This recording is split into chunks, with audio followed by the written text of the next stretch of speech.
On today's installment of Weekend Wankshop, we're going to be taking a look at how to accurately play all the super funky, awesome chords in Michael Jackson's classic tune, Rock With You.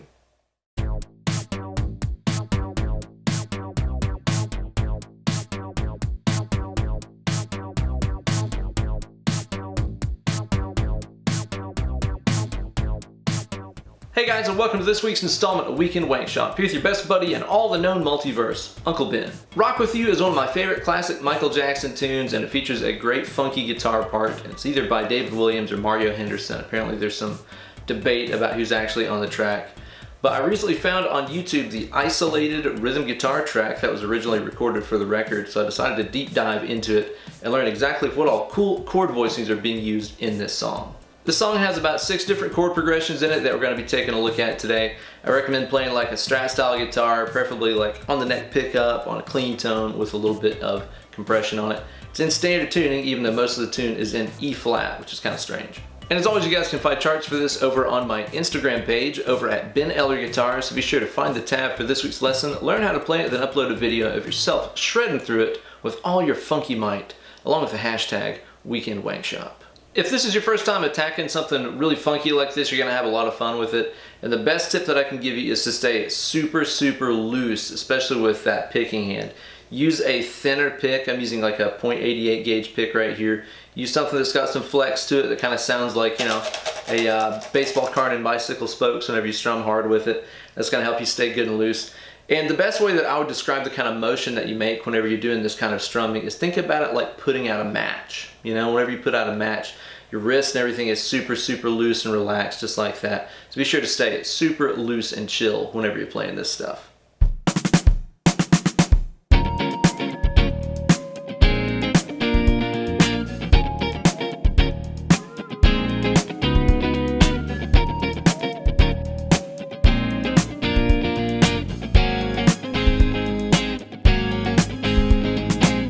So the first chord in the intro, which also serves as your chorus there, is this E minor 9 chord. And some players play this as just an E9 with this little major third in here. But I don't think that that is in there. Some players even insist that it's like an E minor 9 with the minor third down here. I do not think that's what's going on. It sounds to me like what he's got here is the 6 on the A, nothing on the D, just the choked out D string, kind of muted with the underside of that middle finger. And then using your ring finger, you're going to play the top 3 strings, G, B, and E, also on fret number 6. So this chord is like the muted low E, 6A, muted D, and then 6 on your G, B, and E strings. I'm pretty sure that's what's going on here. You can definitely hear the lowest note, the E flat, and the highest note, the B flat up top right there. Really important to get that strumming pattern down, as that's what a lot of the tune is based on. Your ear is hearing ba ba ba ba, but don't play it like ba ba ba ba or anything like that. This is all kind of played with that 16th note, putting out a match strummy hand thing. I'm gonna play it a few times. The biggest emphasis of this lesson is gonna be on the chords themselves. I think that if you want to get really good at your funky rhythm playing, you should be able to listen to these rhythms and figure them out yourself. But I'm going to play that a few times.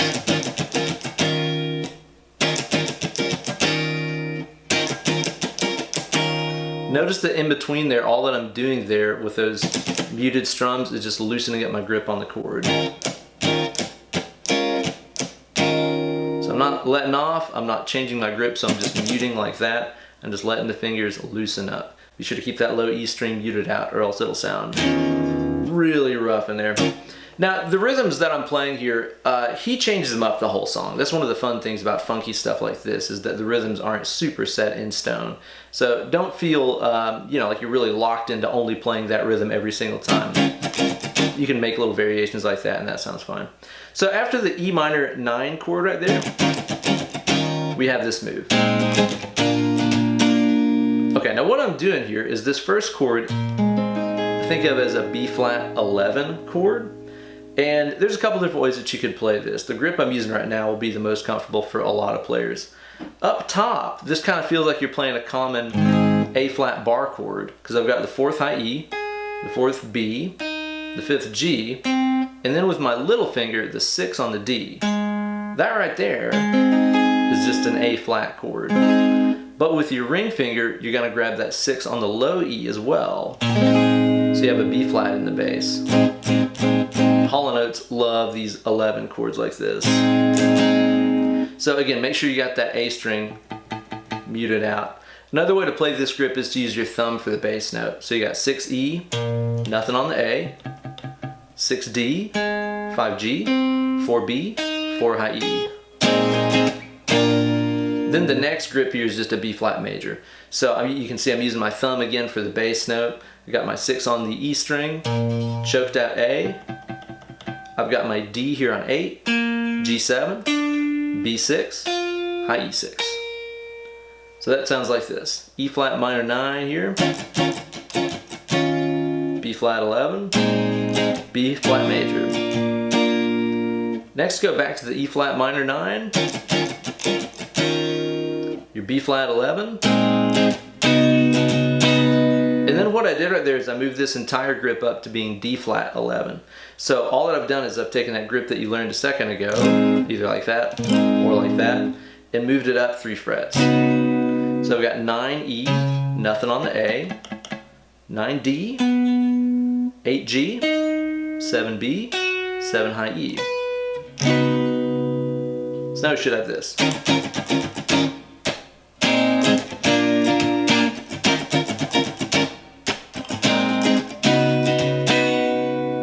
And then after that, you're going to play the first part again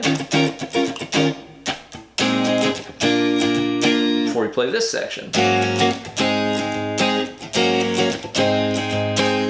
This is kind of like the same grips you played up here, you know?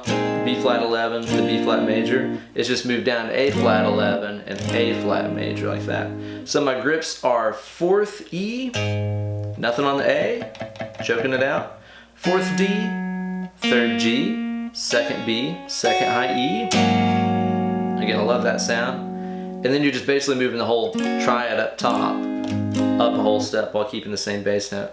So you got the 4 on the E, choked out A, 6D, 5G, 4B, 4 high E. Then you do that again. So all together, your intro and chorus are a 4-part progression here.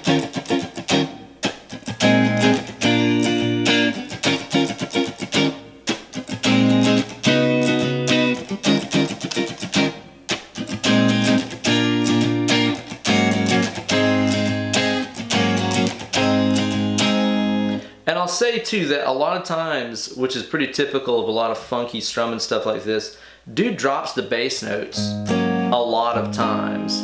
I suspect that he is fretting them because you do hear him hit them sometimes, but other times it just sounds like he's playing just the top strings. Again, it's really common in this kind of music for guitar players just to leave the low notes out to make room for the bass player, the synth, or whatever. The orchestration on this tune is pretty dense. So it's no surprise that sometimes he does cut those bass notes out. But especially if you're playing by yourself or it's just you and a bass player or something like that and you want to fill up a lot of space, it's a good idea to try to keep those bass notes in as much as you can. Yeah, let's check out that verse.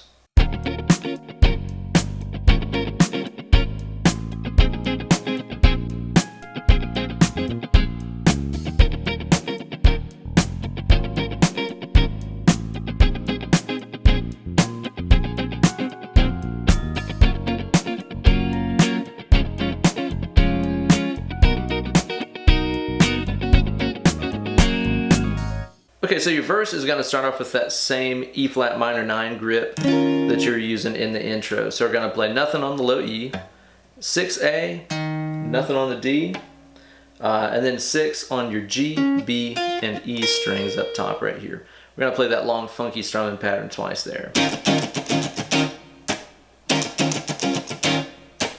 After this, go to your B flat 11 grip that we used in the intro too. That's 6, nothing, 6, 5, 4, 4. Give that to those two. And again, sometimes he ditches that bass note. It's not always there. I just like to keep it in there to make it sound really good and fat. You're gonna do that 2 times in a row.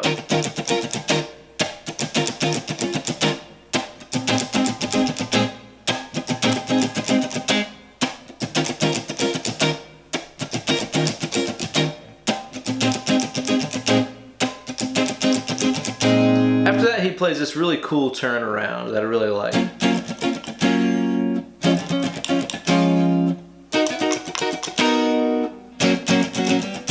This will come back later on in the tune too, and these chords are really cool. The first one here is a G flat major 7,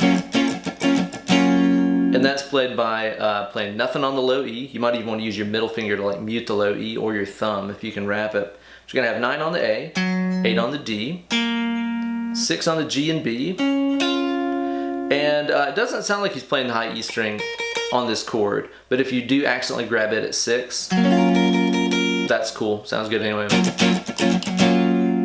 After this, the next chord is a D flat major chord. It's technically like a D flat with what, F in the bass.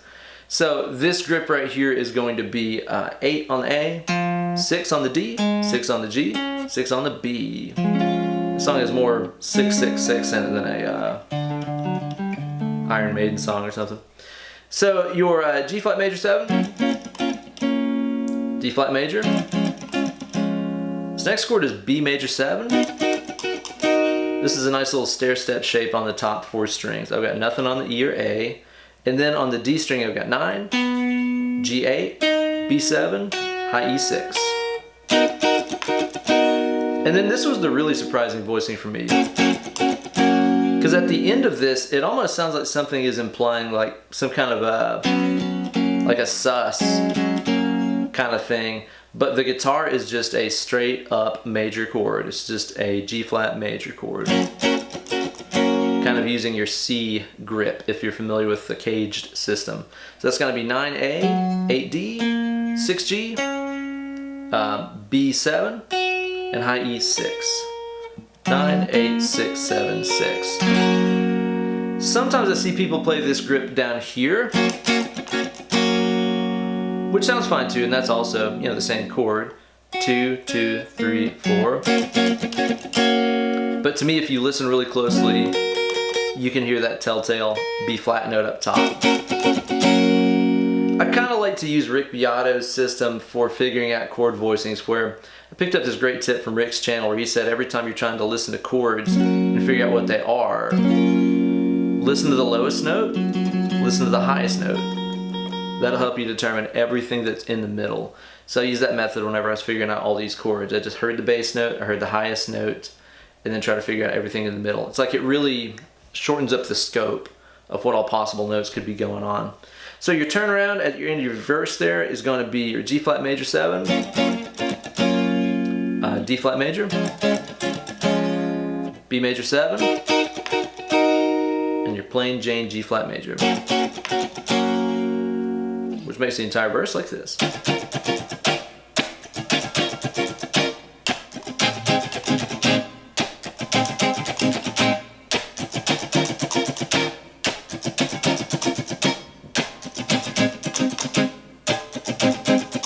Then you turn around.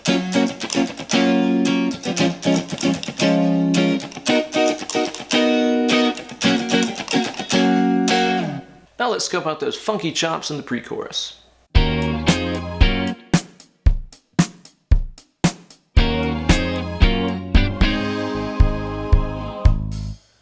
Okay, so your pre-chorus uses a couple of pretty familiar bar chord shapes. First it's going to be playing E flat minor 7. So what I'm going to do here is to not play the low E at all. And then I'm going to bar the 6th fret from the A string all the way down with my first finger. And I'm going to add in the 8 on the D and 7 on the B. Okay? So your chord shape is 6, 8, 6, 7, 6. E flat minor 7. Next you're going to move that shape up a whole step to F minor 7. This is 8, 10, 8, 9, 8. Again, same shape and everything. And then after this, to my ears, it sounds like he's playing the G flat major 7 voicing that he used in the turnaround of the verse. That's the nothing on the E, 9, 8, 6, 6, 6 voice that we used before. Now, most players I see, they like to play it like this instead, using the typical 9, 11, 10, 11, 9 G flat major 7 bar chord shape. That's a lot easier to play and it kind of follows the line a little better.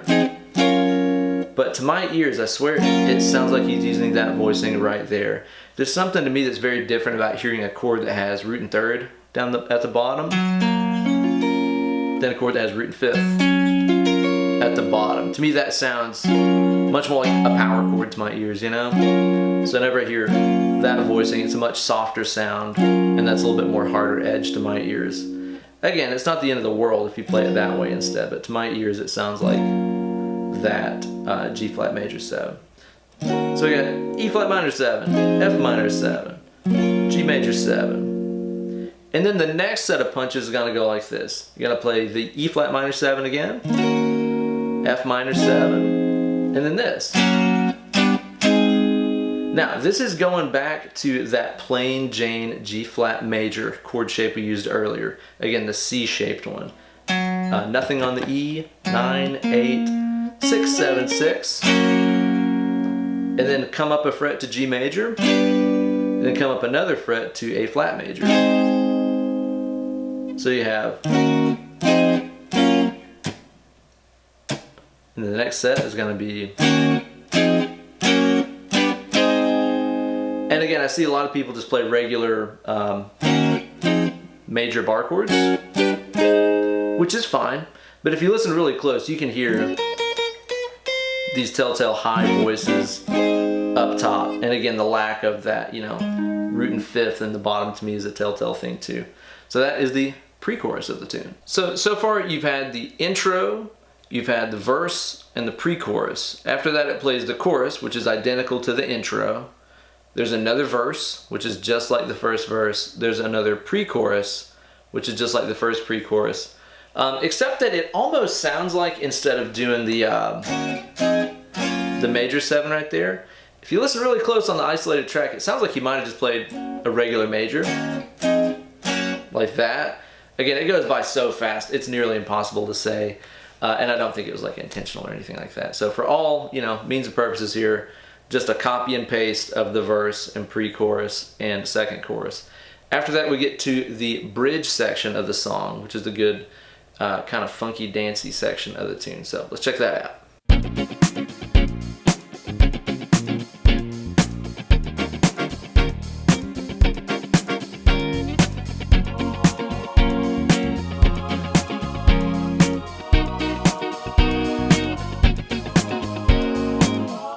So the bridge of this tune is in two different parts. The first part starts off with this B flat minor 7 grip. And what I'm doing here is I'm using my thumb to play my bass note on the 6th fret low E. I'm muting at the A. And then I'm just playing 6 on the next 4 strings. So D, G, B, E all on fret number 6 with my first finger. So what you're going to do is to play that B flat minor 7 grip. And again. Then your E minor 9 grip, just like used in the intro. So it's essentially just like the same grip, it's just that your first finger's coming down and you're only playing the top 3 strings. After this, you're going to play the same turnaround you played at the end of the verse. G flat major 7, 9, 8, 6, 6. D flat major, so that's going to be 8, 6, 6, 6.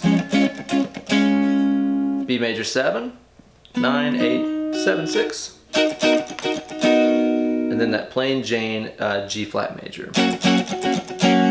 9, 8, 6, 7, 6. And that's the end of your first bridge section. So you got.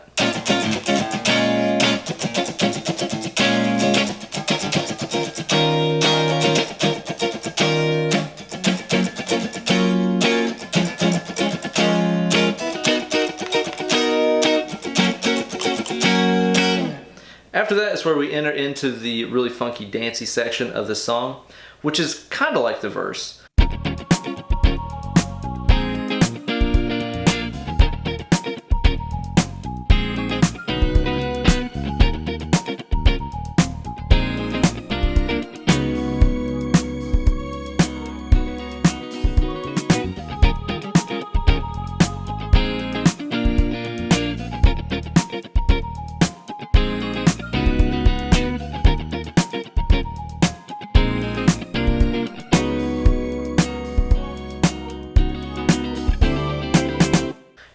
or sorry, really more like the chorus, I guess. And then it's got a couple of changes at the end of it, which lead to our key change.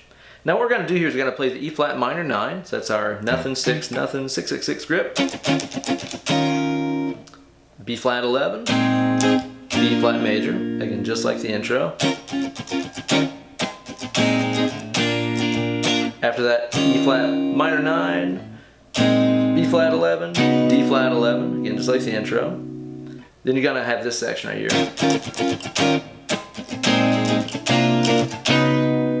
Okay, now what I did right there is I played the E minor 9, and then I played B flat 11, and then I'm just gonna take this grip up a whole step to C11, and then up a half step to D flat 11. And it kind of buys time on it like that. In the radio edit, it goes ahead and does the key change by moving up another half step, but on the record version, it's going to run through all that stuff again with one little turn at the end. So far in the second section of the bridge, we got this.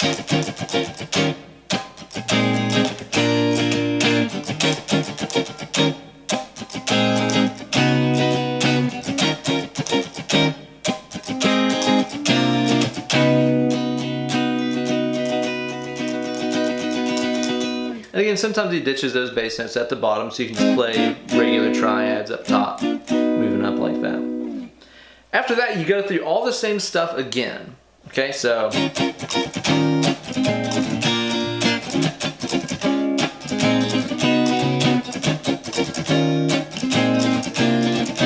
this is where it does the I wanna rock with you, I wanna groove with you, where it moves up another half step to a D11 chord. Okay, and again, I kind of shoot for changing on the word groove. You could sit here and count out how many beats it is and stuff like that, but I've always had the best luck changing right when Michael says groove. Let me play that section slowly right there, just that last turn around.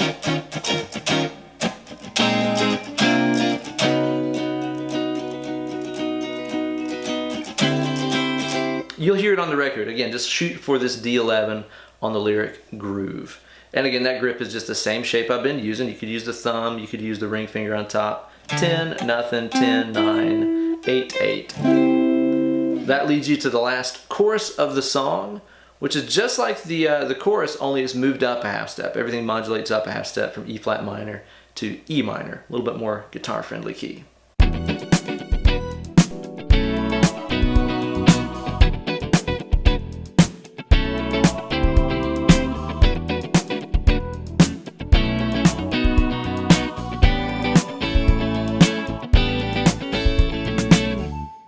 So the last chorus of the tune is going to be exactly like the intro of the song. It's just that everything is moved up one fret. That's a great thing about using these chord shapes to have all fretted notes, is it's really easy to modulate these into different keys. You know, if there's no open strings involved, you don't have to worry about doing different chord shapes and stuff. You just literally move everything up to whatever key you want.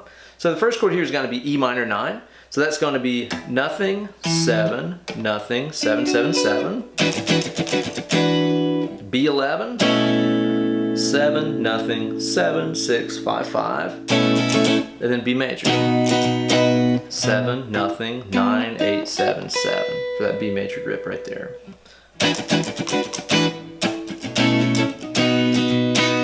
Next play E minor 9, B11, D11. So just like what we did at the end of the bridge. 10, nothing, 10, 9, 9, 8, 8, sorry. 10, 10, 9, 8, 8, yeah. Then you gotta do the E flat, sorry, not E flat, we're back in E now. The E minor 9, B11, B major, just like before. And then this time we're gonna play A11, A major. So that grip is 5, nothing, 5, 4, 3, 3. And then moving that top triad up. So I got 5, nothing, 7, 6, 5, 5 for A major. Do it again. That's the outro chorus. It just does that on loop until the song fades out.